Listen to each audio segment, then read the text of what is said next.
చిన్న పిల్లాడిని అడిగినా చెప్తాడు. సార్, నాకు తెలిసిన పూజారి ఆయన వీళ్ల గుళ్ళోనే పనిచేస్తుంటారు. ఆయన ఓ విషయం చెప్పారండి.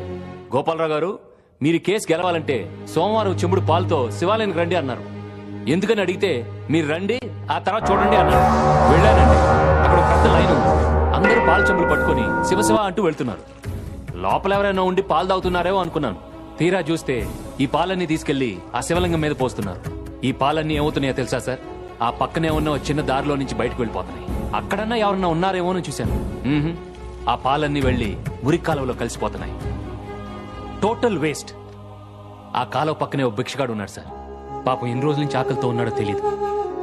వాడికి ఆ పాలు తాగాలనిపించినా ఆ మురికి కాలువలో నుంచి తీసుకుని ఎలా తాగలడు? అప్పుడు నా దగ్గరున్న పాలు వాడికి ఇచ్చాను.